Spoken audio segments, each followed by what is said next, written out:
Szép jó estét mindenkinek! Köszönöm.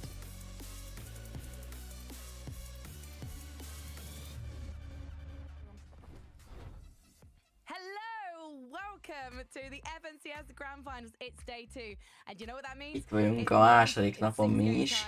We are going to crown a champion. And you know, Itt vagyunk a második napon az első helyen. Ha emlékeztek, akkor Rezon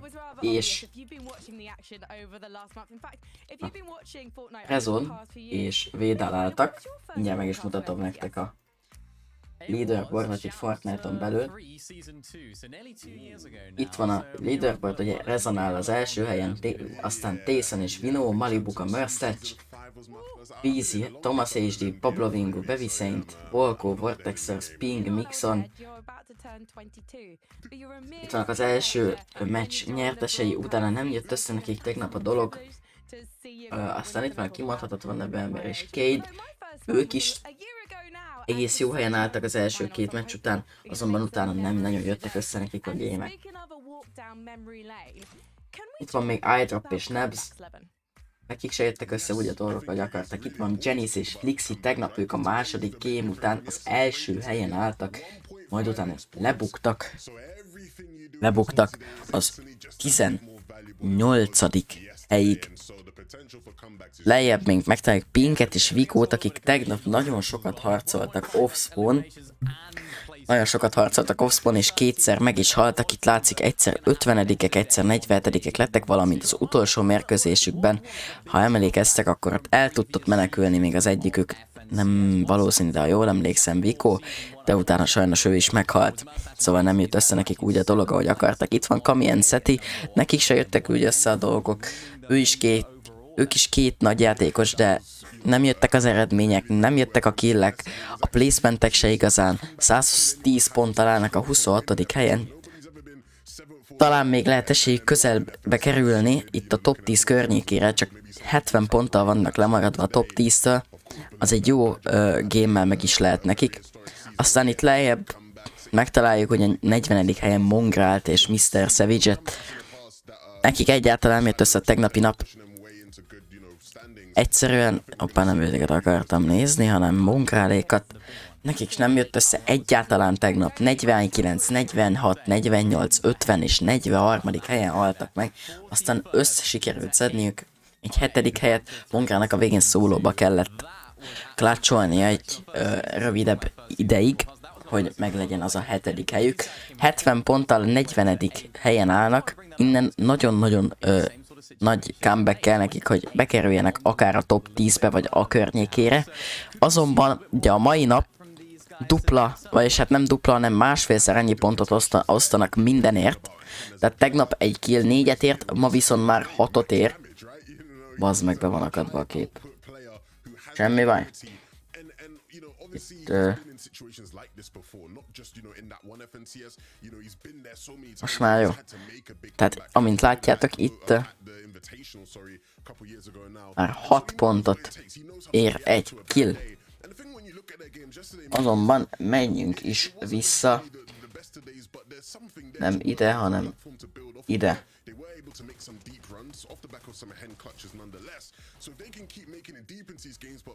Itt is vagyunk, ugye most a tegnapi mérkőzésekben mutatnak egy-két jelenetet.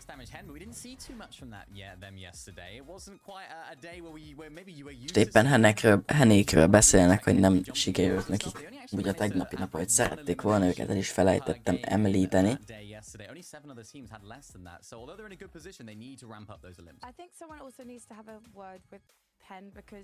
His name is max damage, Hen 75. But actually, don't you need to damage someone 200 to eliminate them in this game? Anyway, that's another question for another time. Maybe És éppen Hennek a nevét nem is tudom, figurázták ki, vagy valami ilyesmi történt. Now there's another duo who is known for a comeback, whether that's over the course of a tournament or just jumping up the leaderboard, and that is Seti and Cami Levin. Így van, itt van Seti és Kemi. Őkről beszéltem, hogy nekik kell egy comeback. 70 ponttal állnak, 75 ponttal állnak a 10. helytől. Nincsenek túlságosan messze, de nincsenek is közel.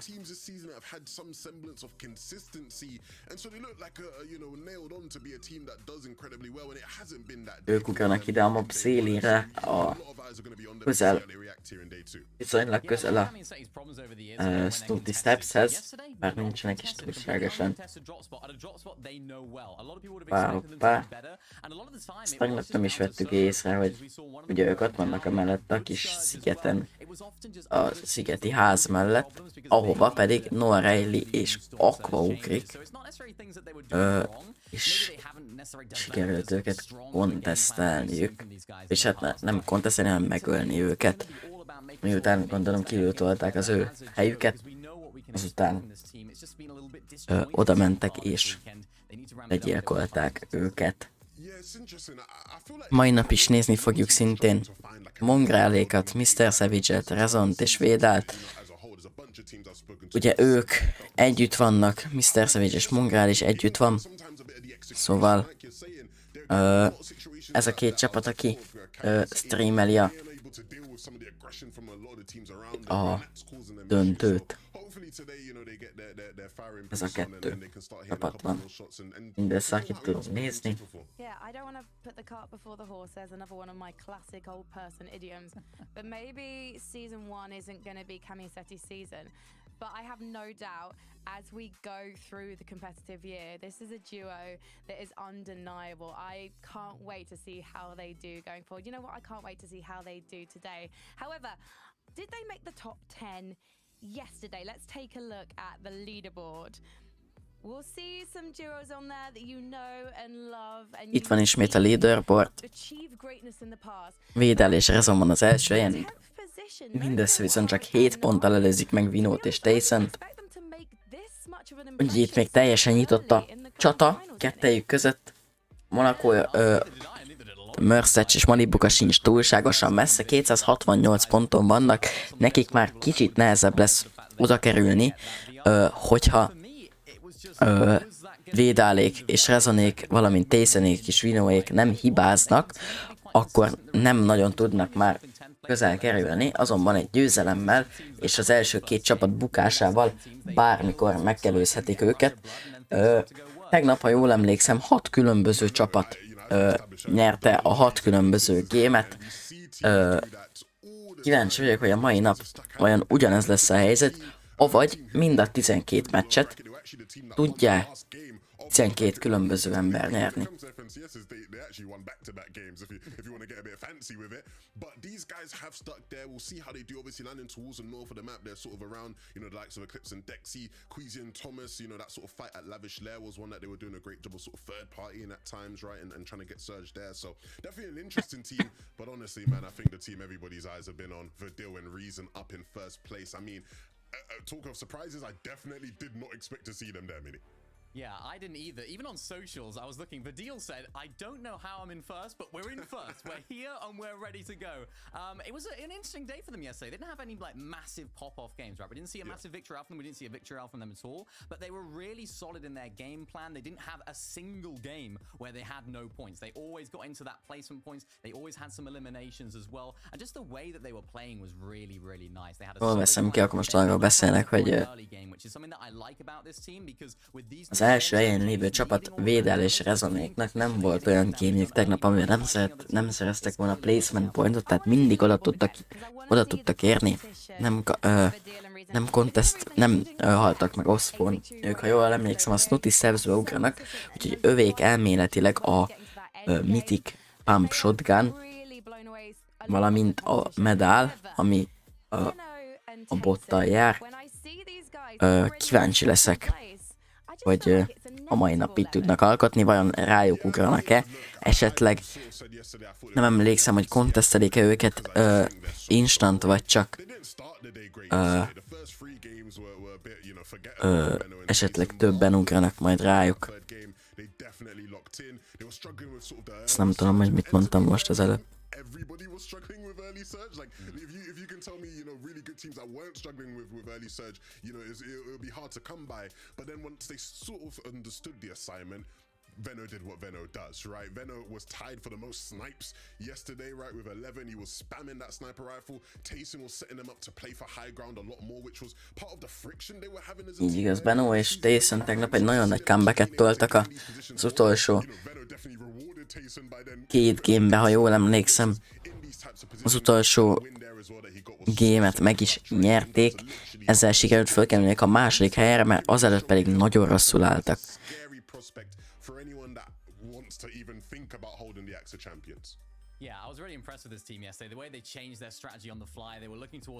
Szerintetek meg tudják tartani Rezon és Védel meg tudja tartani az első helyét a mai nap? Vagy valaki más? Akár Vinoék, akár Mersztacsék, akár még az alattuk lévő csapatok bele tudnak szólni a győzelem kimenetelébe? What a sniper as well. We have to talk about how good he is at that. Thomas HD, he was getting kind of overthrown here in terms of the sniping king, and I'm interested to see how. Így van, Thomas HD és Kvízi is ott vannak a top 4-ben. Ők sincsenek túlságosan messze az első helytől. Ha jól emlékszem, 40 pontra vannak mindössze. Thomas obviously was keeping up with the snipes. Some of the snipes Thomas was hitting yesterday were ridiculous on height. Unfortunately, Veno was definitely trying to match him up there. They're both tied for 11 shots so far, so we'll see at the end of the day who's coming out on top. But ultimately, when it comes to Thomas and Queasy... Thomas és Kvízi pedig a Lavislerbe ugrik, és ha jól emlékszem, 6-ból mind a 6 mérkőzésen meg tudták nyerni Lavislert. Egyszer se haltak meg Ospon, és ezzel mindig megszerezték a medált, és túl tudtak élni. Nem úgy, mint a mongrálék, ugye?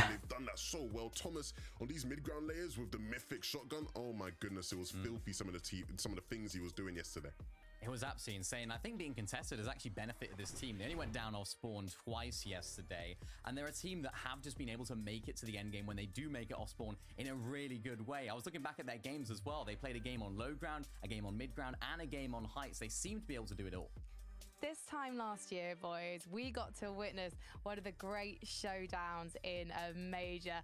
It was Thomas and Malabuka versus Tayson and Mersash. There was about 1 point separating these two at the top of the chart. 1 point separating Thomas and Malabuka from the Axe of Champions, because Mersash and Tayson were the one to take it. And this duo, Mersash and Malabuka, I mean, personally, Minnie, it's my dream team.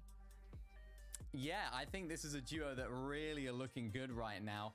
They're making good endgames, of course. We know this duo are all about getting endgames and making the most of it, and they did do that very well. Back-to-back second places for those guys. I think the problems that they had yesterday, the reason why they're not in first place was because they were taking risks. Around 7th zone, they were going for a big refresh. Even though they didn't necessarily need the surge or even the refresh itself, they take these big risks in these fights, and then sometimes, of course, that doesn't quite work out for them. What I do like, though... Ja, most éppen a kommentátor arról beszél, hogy néha elég rizikós dolgokat vállaltak be, hogy refresh szerezzenek. Akár a 7. kör kezdeténél, 7. kör környékénél, amikor még nem is volt rá nekik teljes mértékben szükségük, ezzel fölösleges rizikót vállaltak. Adott esetben. Malabuka and Mersash were always a team that was getting a bunch of eliminations but could never, get, top 5 type of games. They'd get to an end game and that'd be it. Now they're able to do that, right? The back-to-back second places from Malabuka showed a bit of nous, a bit of more experience, and so if they can start pairing that together with, higher limb games, yeah, they'll be rising for sure. We have mentioned the Axe of Champions, but let's take a look at the prize pot. How much could our duos be taking home tonight? Így van, itt van a prize pool, hogy mennyit vihetnek haza a játékosok. Nem egyesével, de egy duó mennyit vihet haza, tehát ezt még el fogják osztani kétfelé, valamint ebből természetesen le fog jönni az adó. Later on this year, so of course EU has 2 spots for that this season, and I think a lot of players will be keeping their eyes on that. The prize money is amazing as well, of course, 85k each. That's not too bad. When someone mentions global championships, I get chills, boys. I just think of these duos on stage playing out of their minds and making their dreams come true. And you know what? After today, some of these duos will be a step closer to raising the Axe of Champions on LAN. Day 2 of the grand finals starts now. What makes a champion? A champion Igen, is ezt a someone tegnap who is can láttuk reign már. on the big stage. A champion is someone who stands tall against any opposition. A champion is someone who can do it not once, not twice, but 5 times. A champion isn't someone who never fails, but someone who never quits. A champion has an edge. They have ice in their veins, they can't be cracked. A champion is someone who can step away from the battle bus for 2 years and come back like they never left. Champions innovate, champions inspire, champions conquer the world. Again and again and again. Champions can do it when the lights are the brightest, and they can come from the shadows when you least expect it. Champions come from far and wide to show you how great they are. A champion's journey begins long before a title is won. But the grand finals is the road all champions must take to reach their destination. This is the place where they make it known. Are you ready? This is where champions are crowned. És akkor ezzel is kezdődött az első mérkőzés. Kíváncsi vagyok arra, hogy Mongrál és Mr. Savage vajon túl tudnak-e élni. Amint láthatjuk, Pink és Vico nem érkeznek arra a helyre, ahova tegnap. Megszerzik itt a sok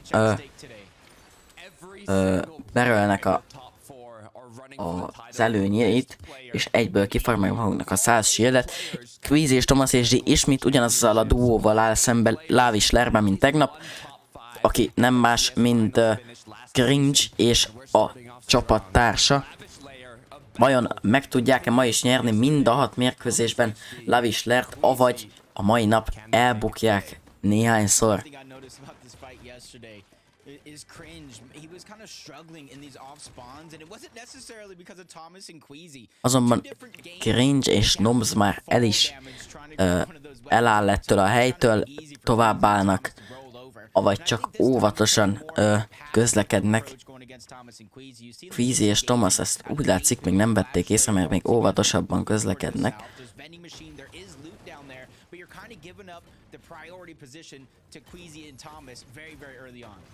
Yeah, we mentioned this earlier, but when playing Lavish Lair, you want to land at the top of the building. It secures the best position for this early. Noms és Cringe mégse hagyta el teljesen a területet, még ott vannak, ott sunnyognak a szélén. Mixon és Ping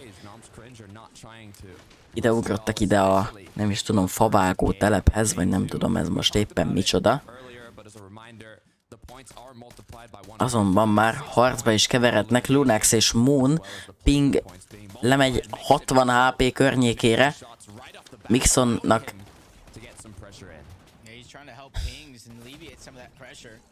Ping le tudja nokkolni ellenfelét, éppen hogy, és így 2v1-ben marad Gnome.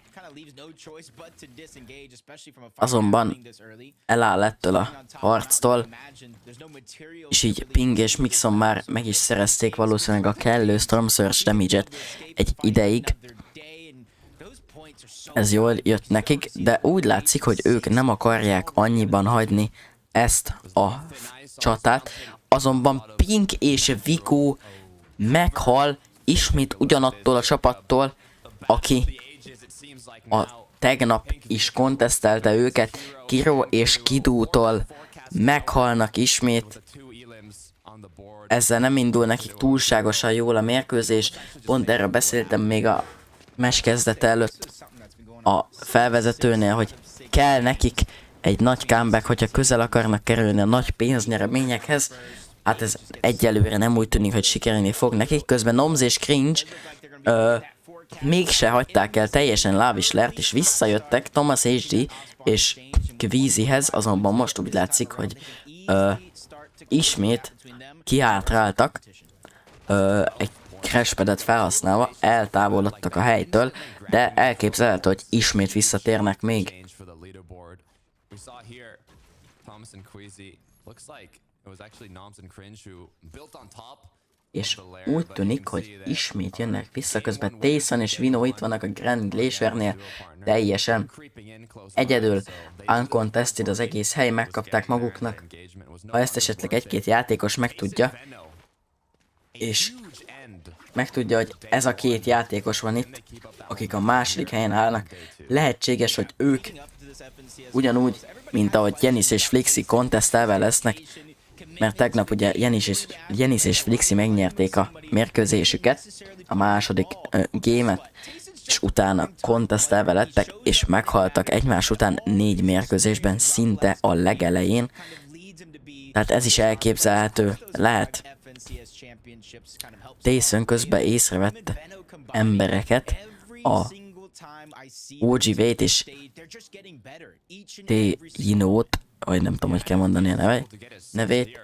Itt van Flixi és Jenis, úgy látszik most ismét megkapták uncontestedbe Reckless Railways, azonban van néhány csapat itt a hely körül, úgyhogy lehet, hogy óvatosnak kell lenniük, hogyha túl akarnak élni.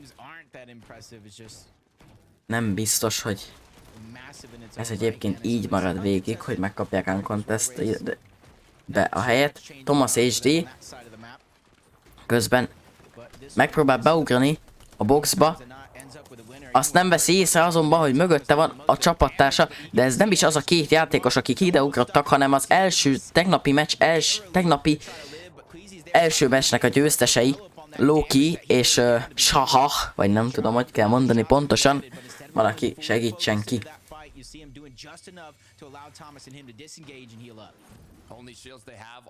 Közben itt van a közelben még 2 csapat rajtuk, és a másik csapaton kívül, tehát összesen 4 csapat volt a környéken, de Queasy és Thomas úgy tettek, hogy tovább nem mennek bele a harcba. Elképzelhető, hogy úgy vannak vele, hogy megszerezték az elég Storm Surge damage-et, és nincs szükségük tovább a harcra. Nem kockáztatják a halálukat, ugyanis ilyenkor még nem osztanak placement pontot, és azok a pontok, amelyeket meg kell szerezni. Közben Hen és Ski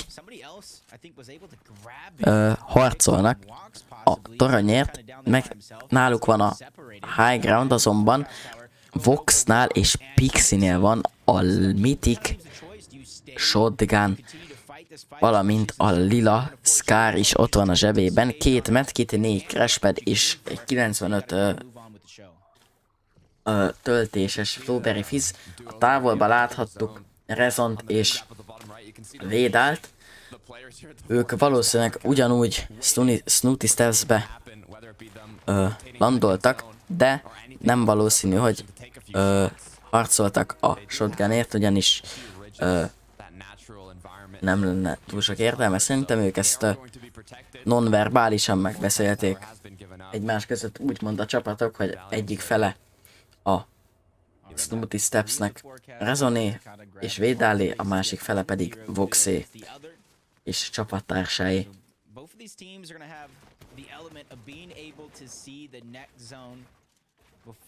Védálé közben már összeszedtek 2 vagy 1-1 killt, összesen már 2 killt, amivel 12 pontot már be is sebeltek.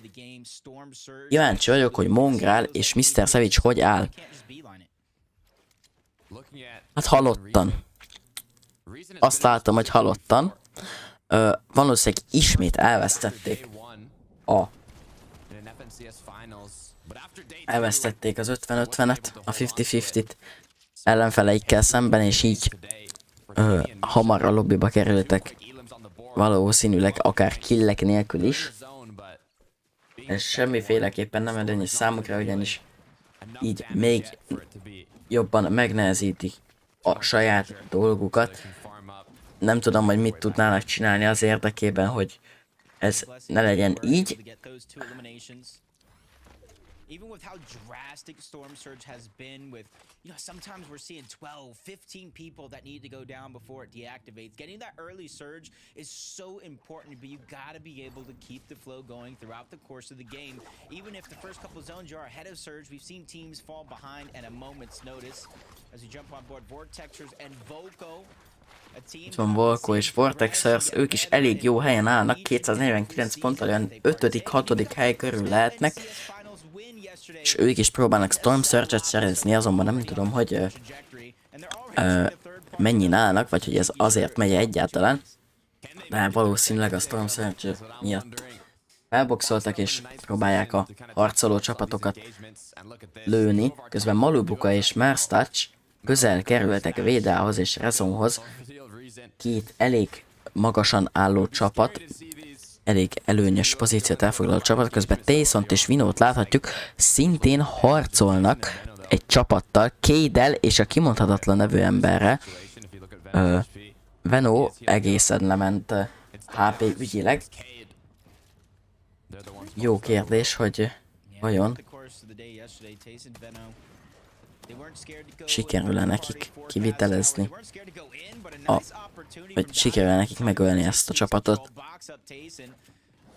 Taysonnek sincs túl sok shieldje, lehet, hogy érdemes lenne benyomni egy big shieldet, így is van, ezt meg is teszi. Hopp, egy borbéka. Szevasz, mi a helyzet? Hogy vagyunk, hogy vagyunk?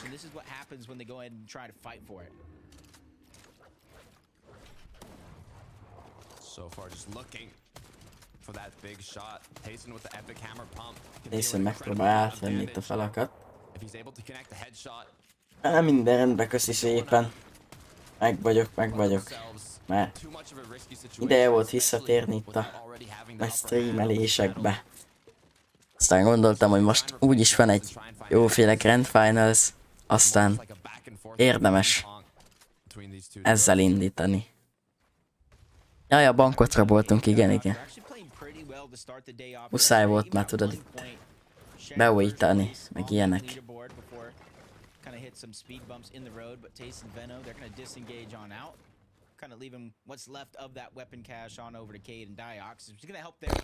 Mennyi volt? Jó kérdés. 500, olyan 500, 550, 600, valahol 500 és 600 között volt szerintem. Ha jól emlékszem. Ja.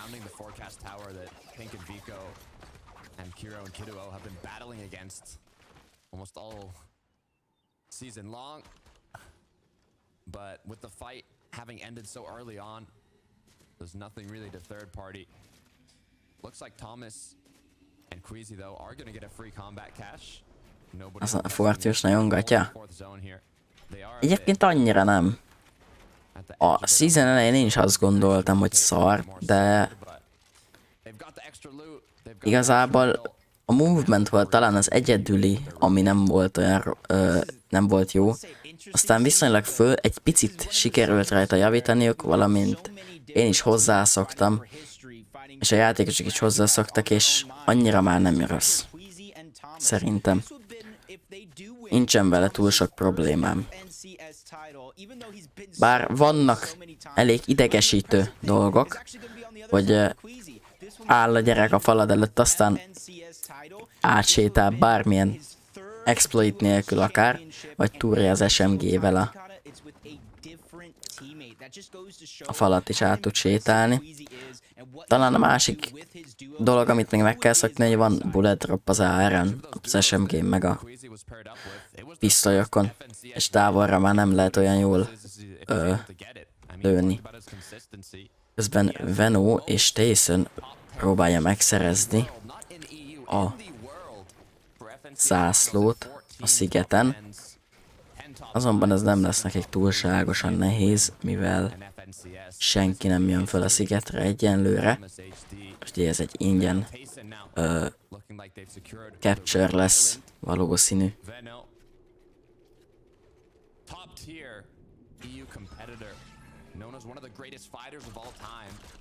But if he's able to add yet another FNCS title to his name, his third title, could help him round out his kind of resume as a Fortnite competitor.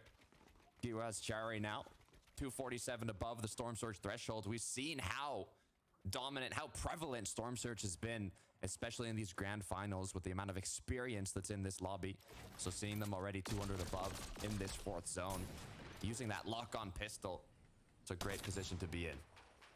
And their team, particularly in this zone, they Itt van Thomas és Queasy. I think they're ranked 5th in Ha jól látom, rá akarnak ugrani a bokorban lévő csapatra, le is tudja nokkolni, és Thomas egyedül megöli mind a 2 játékost a bokorban, majd ki is röhögi őket, na az igen.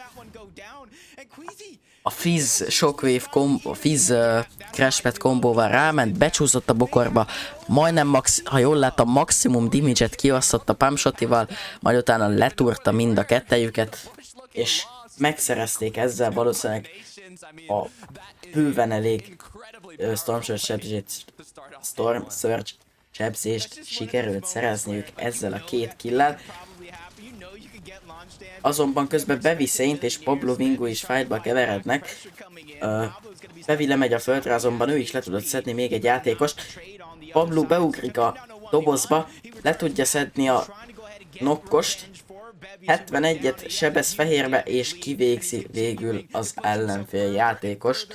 Nem tudom, hogy sikerül-e rebootolnia majd a társát, de viszont már itt van egy egész duó a közelben, úgyhogy óvatosnak kell lennie, nehogy megtudják esetleg, hogy egyedül van, mert akkor lehetséges, hogy megpróbálják majd leszedni.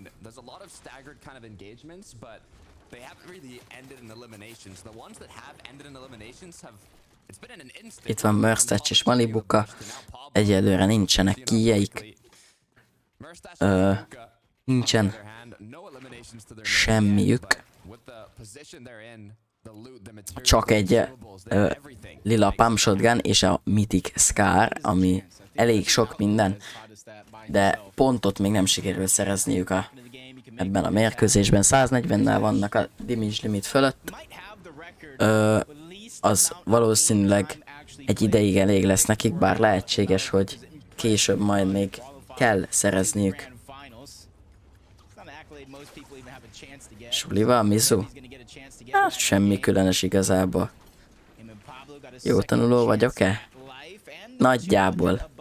Próbálkozom, de azért nem szakadok meg. Annyira. De próbálkozom, igen. Ez neked hogy megy a suli? De most vagy 9-es, ugye? Jól tudom. Na, és milyen az új sulid? Dörigatja? Mert nem nagyon megy.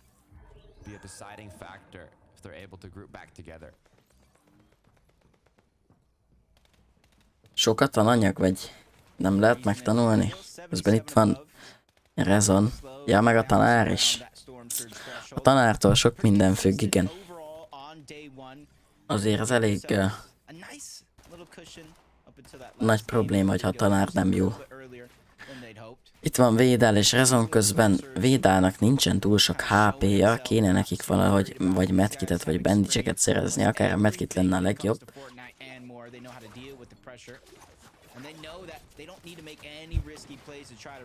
Jól látom, Védál megpróbál rámenni a halra, amit a vízben látott, a halakra, amit a vízben látott, ezzel föl tudja hozni magát 75 HP-ra, ami már nem is annyira rossz. Egy olyan, mintha bandage-eket talált volna. A Riftet fogják használni a rotationhöz. Ugyanúgy, ahogy Tyson és Vino pedig a launchpadet, amit a szigeten ami a szigeten található. Nagyon sok ember glide-ol, nagyon sokan használták a rifteket, ami a sziget alatt volt található. Ez a legkönnyebb rotation, és talán a legbiztonságosabb is most, hogy így már nem igazán lehet kilőni a levegőből embereket. Védál, közben beugrik a boxba, azonban hátban is jönnek, és Rezon és Védál meghalnak. Most először a hetedik gameben, összesen a hetedik gameben először mennek le az endgame előtt, és a placement pontok előtt, azonban a második helyen lévő csapat Vino és Tyson még életben van, és ezzel nagy valószínűséggel, hogyha továbbra életben tudnak maradni, akár a top 10-be be tudnak kerülni, akkor meg fogják előzni az első helyen lévő csapatot, Rezont és Védált, és át tudják majd venni. Közben Jeniszt és Flixit, ha jól látom, csapják a villámok, a Storm Surge-ot nem sikerült nekik megszerezni nem sikerült elég damage-et szerezniük, úgyhogy nekik muszáj lesz valahogy onnan föntről, a hegyről szórni az átkot másokra, mert különben ez fogja okozni a végzetüket. Közben Pablo Vingu és Bevi Saint hátulról megtámadták Hent, valamint csapattársát, és ki is végezték mindkettőjüket. Ezzel már 314-jel vannak a damage limit fölött. És ha jól látom, akkor, vagy ha jól emlékszem, ők voltak azok, akiknek... és hát valamelyikük volt az, aki lement a földre és rebootolni. Úgy tűnik, hogy sikerült. Úgyhogy valahogy sikerült fölrebootolnia. Azt hiszem, nem tudom melyikük halt meg, már elfelejtettem. Közben Mixon próbálja, ott van Seti, nem tudom, hogy Kami éle még, de ott van mellette Malibuka, ott van Flixi, ott van Jenis majdnem lemegy a földre, közben Seti meghal, Kami ott van fölötte, látom most már, Merstacs és Malibuka megszereztek egy kisebb refresh-t, valamint szereztek egy medált is, ami sokat segíthet majd nekik, amit akár, ha jól látom, Merstacsnak így már 2 medálja van, lehet, hogy érdemes lenne majd a rotáció után átadnia az egyiket csapattársának. He hasn't necessarily been on top of the mountain winning FNCS championships. For the past couple of years, he's been probably one of the most dominant individual players in the entire... Már 8. körnél tartunk, és még 40 ember és 21 csapat van életben. Közben Vino és Tyson már most megelőzték az első helyezett csapatot, így már elméletileg ők vannak az első helyen. 320 ponttal, ugyanis Rezonék 318 ponton haltak meg, szóval Tyson és Veno átvették az első helyet.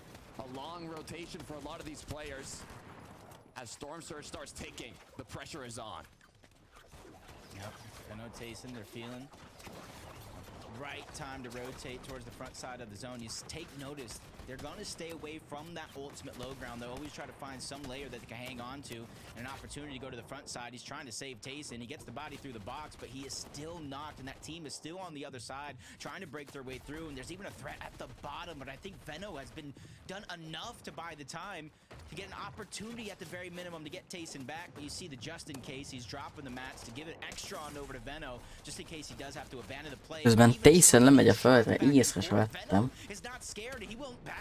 Vino meg már csak 70 HP-n van, 29 HP, ki kell menni a boxból, ő is meghal, úgyhogy itt van az esélye Merstesnak és Malibukának, akik még élnek. Itt az esélyük, hogy esetleg egy nagyot menjenek itt az utolsó 19 csapatnál, és egy nagy gémmel akár közel kerülhetnek az első 2 helyezett csapathoz. Közben Pablo nak a társa ismét elveszett, azonban sikerül megölni a Voxot, akinél ott volt a Peter Griffin medálja, és ez szintén neki is egy nagy előny lehet, valamint nála volt a Mythic Shotgun is, amivel komoly headshotokat lehet majd osztogatni.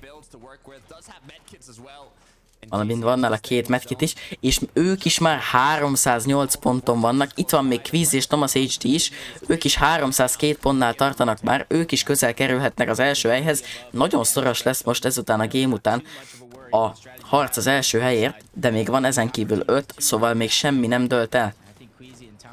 Nagyon közel lesznek, vagy hogyha valamelyik 300 pontos csapat meg tudja nyerni esetleg a gémet, akkor lehet, hogy akár elhúzhatnak. Ha jól látom, még él Pablo Vingu, és ők is ugye 300 pont fölött vannak, közben Dexy és Eclipse van a high groundon. Ha ezt meg tudják tartani, akkor nagyon nagy esélyük van nekik is a győzelemre. Itt van Mersac és Malibuka, most már ők állnak az első helyen a 325 pontjukkal. Ha meg tudnák nyerni ezt a gémet, vagy legalább bekerülni a top 3-ba, és még egy-két killt szerezni, ők is esetleg elhúzhatnak az első helyen. De még nagyon sok csapat van hátra, akik nagyon közel vannak. Közben Thomas HD egy elég furcsa grappler play-t mutatott be. Csapattársa Kvízi most érte utol.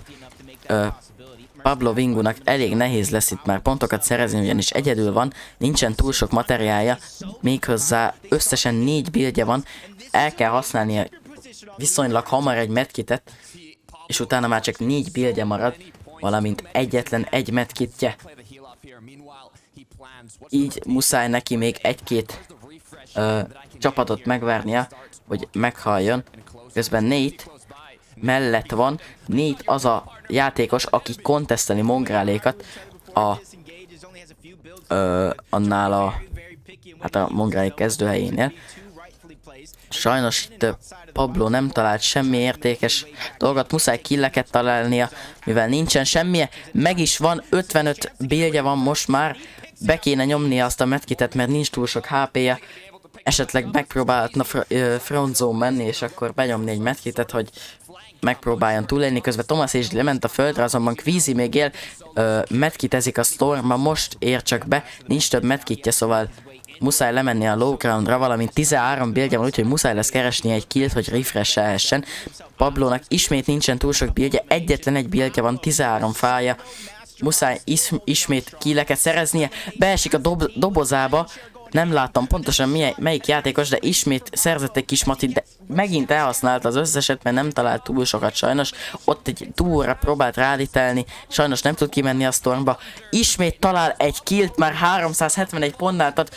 Pablo Vingu hatalmas comebacket tol, egyedül szóló kláccsol, megöli Kirút, meg kell szerezni a killt, sajnos nincsen Siphon, és most ölik csak meg 389 ponton, és az Eclipse és Dexy még mindig fönn vannak a high groundon, meg tudták tartani, és egy 2v2-be vannak Marius és Sanglid ellen. Ismét egy újabb győztese lesz ennek az FNC-nek, azonban meghalnak, leugrottak a high groundról, nem volt elég HP-juk, hogy kitankolják az AR lövéseket, amiket kaptak, és megnyerték a meccset végül a low groundon lévő emberek, pontosan nem tudom, hogy kik, mert nem ismerem őket, de behúzták a gémet végül, azonban Eclipse és Dexy végig meg tudta tartani high groundot, és ezzel nagyon sok pontot szereztek, hogy a top 2-ig eljutottak, és elképzelhető, hogy akár még killeket is szerettek fölülről. Marius és Sanglid volt az, akik behúzták végül ezt a gémet.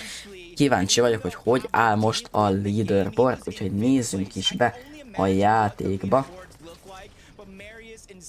és akkor meg tudjuk nézni, hogy mi a helyzet. Nézzük összesen, hogy ki áll első helyen. Pablo Vingu és Baby Saint áll az első helyen. Pablo végül egy olyan szóló klácsot tudott bemutatni, amire nem tudom, szerintem nem sok játékos lett volna képes, bár ebben a lobbyban szinte bárki be tud mutatni egy ilyet kellő nyersanyaggal és nem tudom, akár rotéttárgyakkal, medkitekkel, de ő nyersanyag nélkül folyamatosan beestek a boxába, meg tudta ölni azokat az embereket, és Rezon és Vidal viszont most veszem észre, leestek a 6. helyre, és most már 70 ponttal vannak körülbelül, 71 ponttal vannak lemaradva az első helytől. Hát ilyen drága árat fizettek azért, hogy viszonylag hamar meghaltak. Malibuka és Merces van a második helyen, Thomas és Kvízi van a harmadik helyen 338 ponttal, közben Ping és Mixon ismét föl tudtak jönni, Payson és Fino 320 ponttal sajnos meghaltak, úgyhogy ők is, nekik se sikerült olyan jól ez a game, de följebb tudtak jönni, föl tudtak jönni Rezonék fölé, azonban lejjebb estek 3 helyet, ugye ők voltak a másodikok, most már csak 5-ek, és 69 ponttal vannak az első helytől, az egy game alatt akár simán behozható, ugyanis másfélszer annyi pontot kap egy csapat minden egyes placementért és killért, mint tegnap, tehát ez a 70 pont különbség annyira nem is sok. Tehát újabb győzteseket aratunk, Marius és Sanglit. Kíváncsi vagyok, hogy ők hol állnak. 14. helyre jöttek csak föl ezzel a helyjel. Kíváncsi vagyok, hogy Mongrálék lejjebb estek-e. Mongrálék már csak a 44-ek, és úgy látom sikerült egy killt összeszedniük, de sajnos ez nem lesz nekik elég. Arra vagyok kíváncsi, hogy King és Phaser vajon mit sikerült alkotniuk. Ez a mérkőzés nekik nem sikerült túlságosan rosszul, bár nem is a legjobb. 9. hely 2 killel. Ezzel föl tudtak jönni 87 pontra a 38. helyre. Ebből akár még tudnak valamit csinálni. Kíváncsi vagyok, hogy mit fognak csinálni. Kemi és Seti sajnos nem tudtak túl sok mindent csinálni. 2 killt sikerült mindössze összeszedniük. Ezzel nem tudtak túl sok pontot szerezni ebben a meccsben. Kik vannak? Még itt van Janis és Flixi. Nekik se jött össze ez a meccs. 25. helyen meghaltak 2 killel. Mindössze az a 2 kill, az a pont, amit ők szereztek, ha jól tudom. Már lehet, hogy egy placement becsúszott még nekik éppen mielőtt meghaltak. Igen. Itt van közben Noah Riley és Aqua. 13-ak ez a meccs. 16. helyen végeztek 2 killel. Nem túl jó, de nem is annyira rossz, ha jól tudom, akkor ezzel vagy följebb jöttek 1 vagy 2 helyet, vagy ugyanott maradtak, ahol tegnap voltak. Itt van iDrop és Nebs, nekik ez a game nagyon jól jöttük, nem álltak túlságosan jól. 14. helyen végeztek ugyebár, azonban volt 6 killjük, amivel mindegyik kill 6 pontot ért nekik, tehát 36 pontot sikerült összeszedniük csak killekből, és amint látszik, ők pontosan ugyanannyi pontot szereztek killekből, mint amennyit placementből. Itt az első 6, úgy gondolom, akár még az első 7 csapatnak bárkinek lehet beleszólása.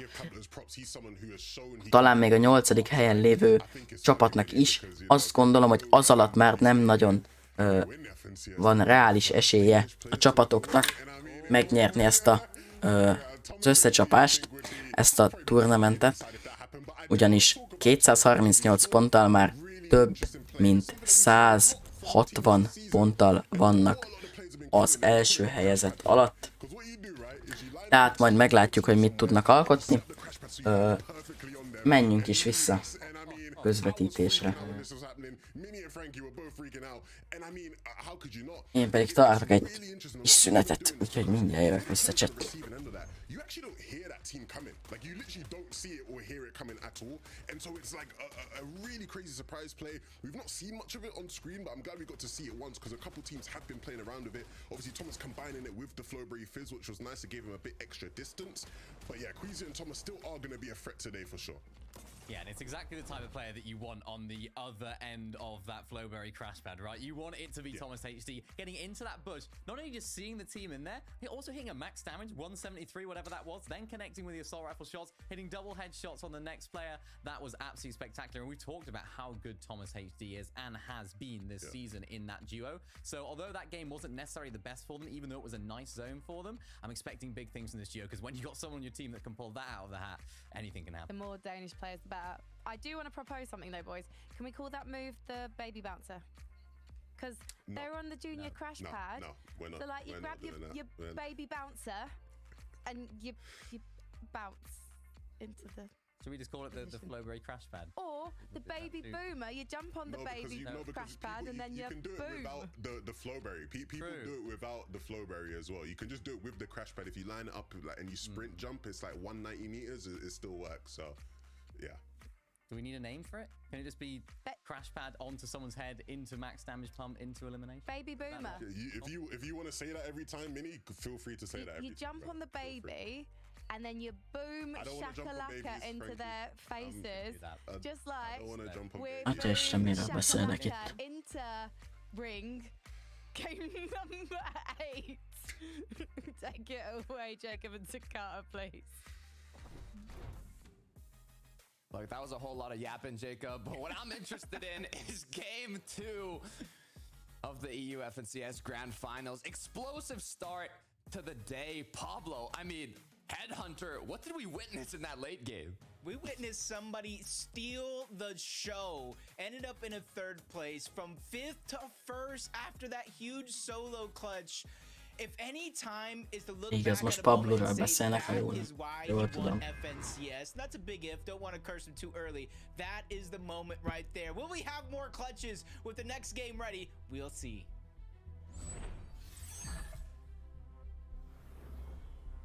És indul a második game a mai nap.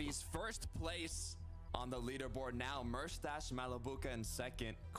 Queasy és Thomas HD ismét harcolni fognak azért a Lávislerért az ellenfeleikkel, akik nem mások, mint Cringe és a társa, akinek nem tudom a nevét, és Noms. Ezt már láthattuk a tegnapi napon is, valamint a mai napon is. Mindig velük harcolnak. You got to think fights like this, no matter how well you did in that last game for Queasy Thomas, are never going to come easy. And we're even seeing the ballistic shield coming out from Thomas.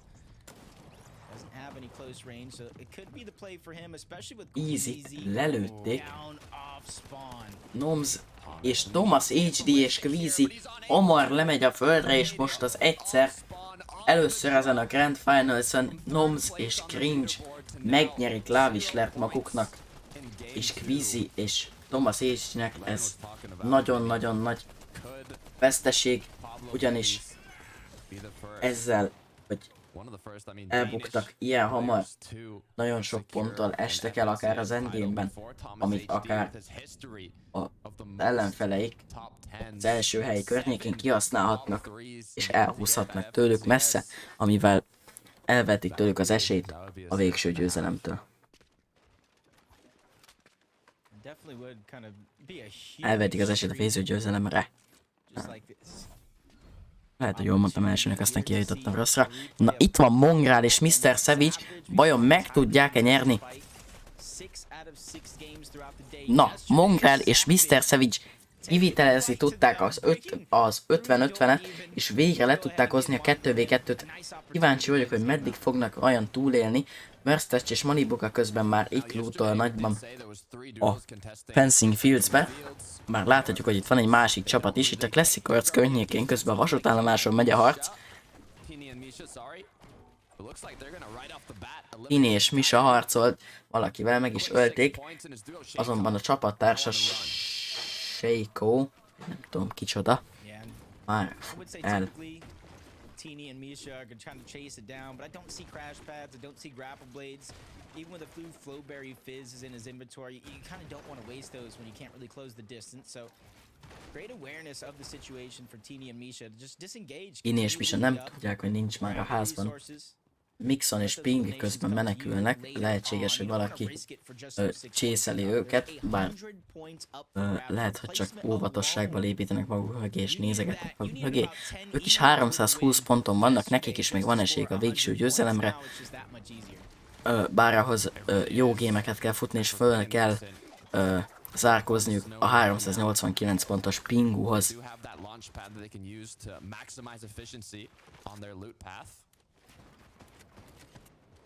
But it's all about preparation. As look at that, his duo partner now jumped on. Instant need for assistance. Ping manages to get the knock. It's on Nathan. CZZ gets sniped as well. The 2v1. Közben Ping lenokkolta ellenfelét, és annak a társát pedig kisnipolta, vagyis hát elsznipolta Mixon. Így valószínűleg megvan nekik a kellő Storm Surge damage.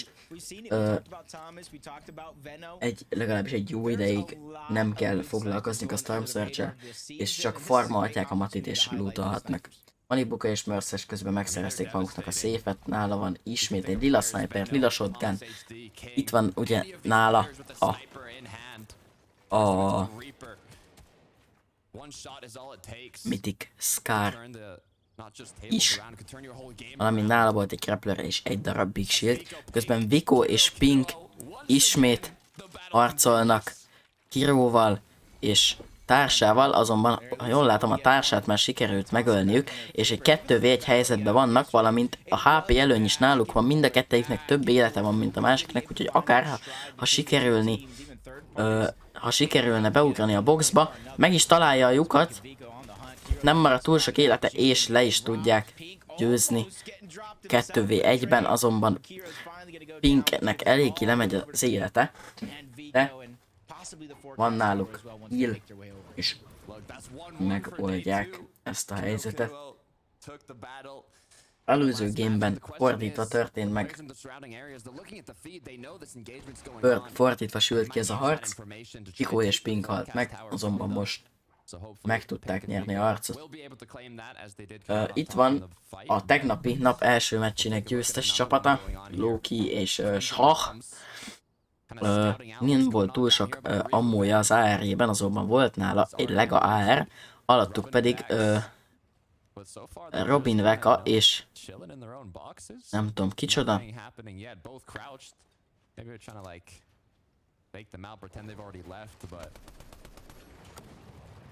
It's gonna be a long time before anything happens there. Reason for deal though. Not a great game. Közben a Rezon Sana szét van sprayelve, és menekülnie kell. Védál. Közben tartja neki a falakat. Valamint jön a vonat is, ami ketté választja a csapatokat, bár nem tudom, hogy ők kivel harcoltak ezelőtt, mielőtt hátba túrták Rezont. Azonban azt tudom, hogy most már ez a csapat is elment innen. Végén hagyták védálékat. Itt van közben Jenis és Flixi. Most már ők jöttek ki a Reckless Ravensből, és harcolnak Pink és Vikóval. Közben, ha jól látom, Vikónak nagyon levitték az életét. Flixi túrja a falakat. Közben Pink átvette Flixi mellett a falat. Meg kell próbálniuk. Flixi és Jenis megszerezték a tornyát, és ha jól látom, akkor vagy megpróbálnak elhúzni, vagy akár Storm Surge damage szerzésének reményében megpróbálnak damage-et szerezni, vagy killeket is akár, de nem, úgy látom meghúzódnak inkább, mert látták, hogy egy harmadik csapat, ha jól láttam, Taysen és Vino is közeledett, nem akartak belekerülni egy ilyen hármas párbajba.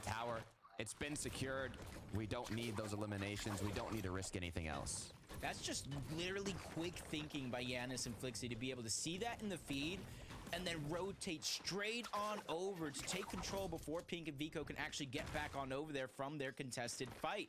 And this is something that we've seen out of Giannis and Flixi, the ability to adapt on the fly.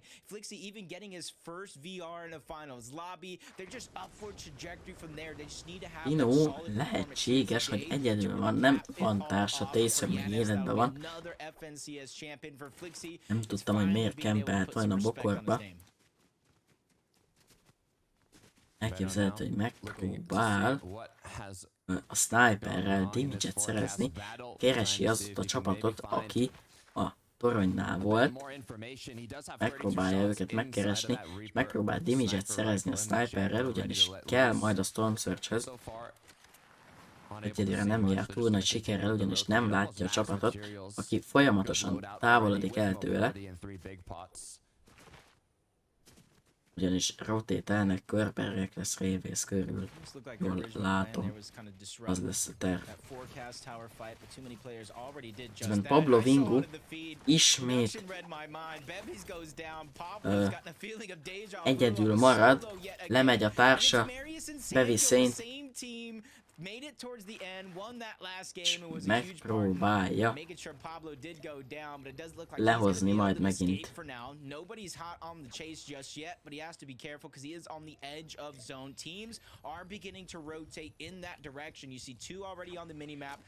Igen, Milánka játszhatná jobban, nulla killer nincs finn.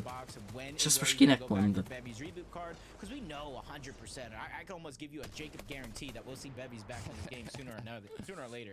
Look, I'm gonna ride your boat. I got the confidence as well, especially from what we saw in the last match. Tino, Chapix. I don't know if this is gonna be a full-on engagement, Jacob, but Közben itt egy hatalmas sata van. OGV majdnem megöli OGV-t. Only left with white HP. Tino as well gets knocked. Upper hand now for Misha and Tini. The 2v1. Will they be able to close it out? They do. Pablo Vingunak mondod? Oh, Chapek's went for the repeat. I can see what he's thinking in his mind. You know, they're going ahead, getting that elimination onto my teammates. Ugye, ha láttad az előző gémet, akkor láttad, hogy mekkorát szóló klecsolt az öcskös. Közben Jason és Vino már Grand Glaciernél harcolnak Pinkkel, Vikóval és Pinkkel. Nem tudom, hogy kerültek ide ilyen gyorsan. Lehetséges, hogy Reckless Railways-től elmentek egészen Glacieri. Kíváncsi vagyok, hogy Mongrál vajon már megint streamet néz, avagy nem, Mongrál még él, azonban Mr. Savage halott, és van egy jó pár ember körülötte. Kíváncsi vagyok, mit tud csinálni, és hogy mutatják-e majd őket a közeljövőben. Vagy esetleg megmutatják-e nekünk azt, hogy Mr. Savage hogyan halt meg. Valamint arra is kíváncsi leszek, hogy Mongrál egyedül hozzá el ezt a gémet, hogy megpróbálja majd valamikor még esetleg rebootolni Mr. Savage-et.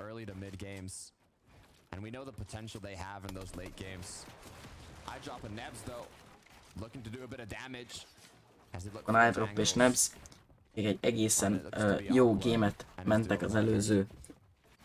Egészen jó gémjük lett az előző. És ha jól látom, Noah Riley-vel és Aquával játszanak, fightolnak. Azonban Aqua és Noah Riley már arrébb is áll. Lehetséges, hogy megszerezték az elegendő Storm Surge damage-et, és nincs szükségük többre. Csak ennyit akartak mindössze, hogy gyorsan rámennek, megszerzik a kellő damage-et, és állnak is tovább. Azonban közben Noah Riley egészen lesebzik, és Aquánál nincsen heal, valamint Noah Riley-nél nem tudom, hogy mi van. Van-e nála White Heal vagy Shield. De ha nincs, akkor nagy bajban lesznek, mert Aquának sincs túl sok fehér HP-ja, azonban itt a tóban voltak halak, nem is kevés, ha jól láttam, úgyhogy lesz esélyük fölhílelni, akár még horgászhatnak is Slurfisek reményében, hogy azzal a shieldjüket is föltöltsék. Közben Cherry és csapattársa dobálóznak egymással egy-egy boxból. Védál és Rezon pedig itt vannak a benzinkút alatt, és a közelben itt van Mongrál is, ugye, aki elvesztette csapattársát. Itt van Kami és Seti, akikkel harcol Rezon és Védál. Mongrál csak a boxából nézi a harcot. Lehetséges, hogy akár ebbe fog belehalni. Rezonék megölik Kamit. Seti egyedül marad és bemenekül a benzinkútra, azonban ha meghallják, hogy itt van egy harmadik játékos, és rámennek Mongrálra. Mongrálnak el kell menekülnie, 57-et kap, mennek utána. Mongrált valószínűleg így meg fogják ölni. Mongrál rá tud egy kicsit lőni Rezonra, azonban nem tud elmenekülni, és Mongrálnak itt a vége.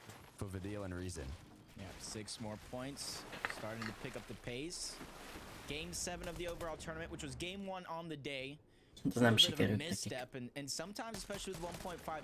Itt van a szigeten Phaser és King, valamint az előző game győztesei. Make up for it. Marius Sangild, top of Loot Island, along with one other team, but you can see they're trying to just loot up. Jól látom, Phaser és Kingnek sikerült megszerezni a sziget lootját. Már itt van a szigeten Cringe és Noms is, akik ugye megölték Thomas HD-t és Quizit a game legelején. Elképzelhető akár, hogy for Pablo though has been unable to pick up bevies yet. Ez az a game, ami kell nekik ahhoz, hogy vissza tudjanak jönni, ugyanis nekik nem volt túl sok pontjuk, ha jól láttam, mindössze 100 pontjuk volt a game elején. Közben Pablo Vingu elmisszeli a snipert, ezzel elárulja a pozícióját, valamint egyedül is van, szóval nem lenne jó, hogyha itt túl sokáig megpróbálna ebben a harcban benne maradni, ugyanis ez 2 darab, 2 fős csapat. Ő pedig teljesen egyedül van. Van nála igaz 3 medkit, amivel sokáig bent tud maradni a Stormban. Ismét elmisszeli a sniper lövést. Ezzel csak pazarolja az ammóját, ami így sincs túlságosan sok. Lehetséges, hogy megpróbálja itt rebootolni társát. Így is van. Most az egyszer nem marad, most nem marad egyedül, úgy mint az előző gameben. Most sikerül valószínűleg majd kivitelezni ezt a rebootot, ugyanis elment tőle az a 2 csapat, bemennek a körbe, nekik pedig van még 3 medkitjük, ezzel pedig sikerülhet kijutniuk a körből. Védel és Rezon közben a kör szélén vannak, viszonylag közel ahhoz, ahol rebootoltak, közben Swizzy és Putrikot láthatjuk a távolban, ők lőnek Védára és Rezonra. De ha jól láttam, máshonnan is lőttek rájuk.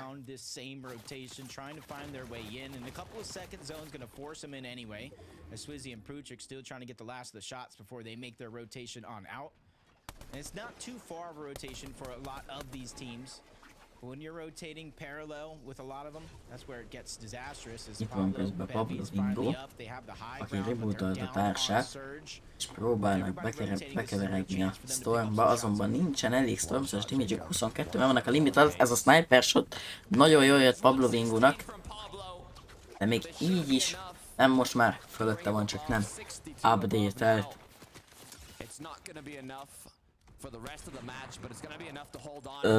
Gyere mi a stream szobába akkor. Beléptem.